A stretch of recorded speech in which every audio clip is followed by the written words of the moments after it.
I came from a horrible background. I got called nigger every day of my life growing up. Lived in a small town. The Klan headquarters at that time was about 20 minutes from where I lived. Not going to school, being bullied, having no self-esteem. I was just an insecure, scared kid. But the best thing that happened to me, no one helped me. No one felt sorry for me. No one looked at me and said, like this day and age, they'll take you in and they'll tell everybody, stop picking on this person. Back then, they didn't care.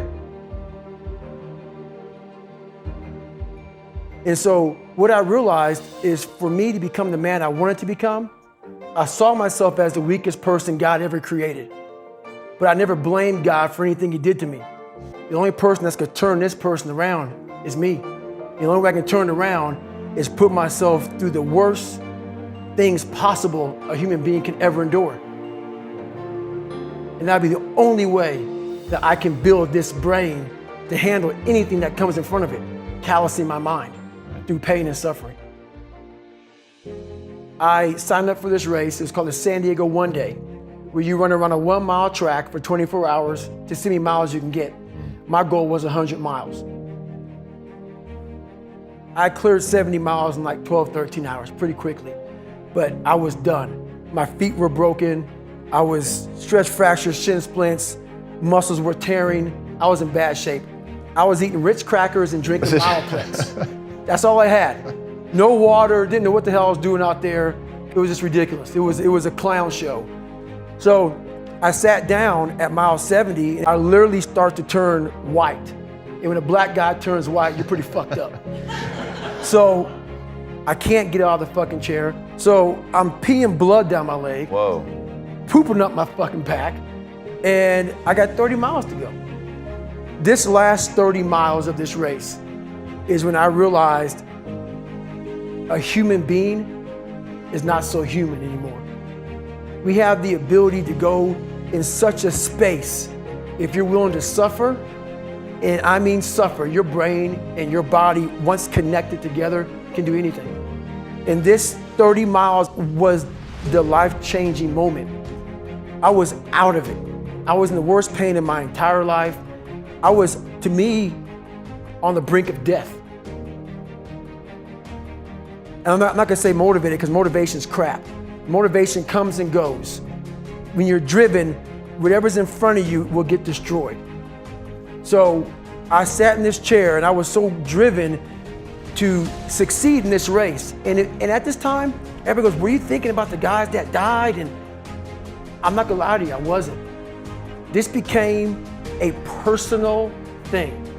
This became me against this race, me against the kids that called me nigger, me against me.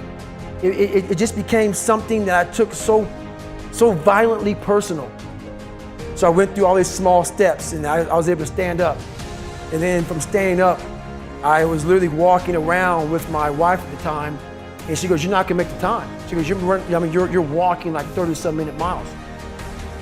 I got to mile 81, and the second she said that I'm not gonna make the time, I ran the last 19 miles, nonstop. And people may listen to this and say, this guy is sadistic, he's crazy, No, if you know how I came up, you realize I was just a scared kid that found drive and passion to be something much better than what he thought he was. That's all it is. So, in the end, like, what would your advice be to that 16-year-old kid who's staring in the mirror, does not like what he sees, but is still running from adversity?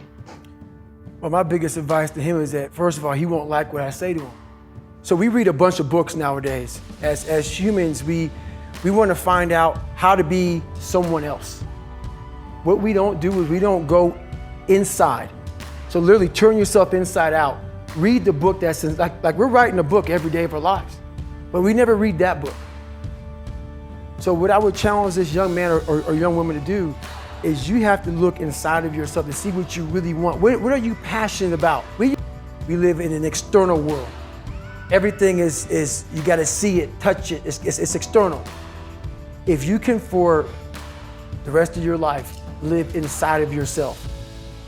Stop listening to people who are calling you fat, gay, transsexual, nigger. Everything that is makes no sense. All these insecure people putting their insecurities on you, you gotta flush it out. You gotta just be whoever the hell God or whatever the hell you believe in. If you believe in nothing but yourself, I don't care what it is.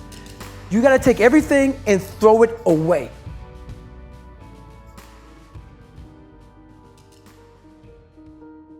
And the journey starts with you finding, why the hell am I here on this planet Earth?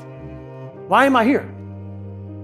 The only way you're ever going to get to the other side of this journey is you have got to suffer to grow. To grow, you must suffer. Somewhere in their life, there was a point where they had a decision to make. They can go left or right on this path.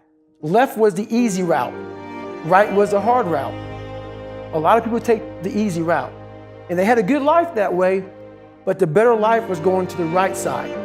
And you may have 20 years of pain and suffering to get past it, but a lot of us die never truly starting our journey. And if you don't know that, you will live the rest of your life searching, always asking the question, why? You have to believe in one thing, and that is yourself. Right now, for you to find greatness in yourself, you're not gonna find it by looking in a book or by even hearing me. I may give you the spark, but you've got to go inside yourself to find it. And that means you gotta be quiet. Shut the fuck up, go in a room, search your soul, search your mind, search your abilities, and you'll find it.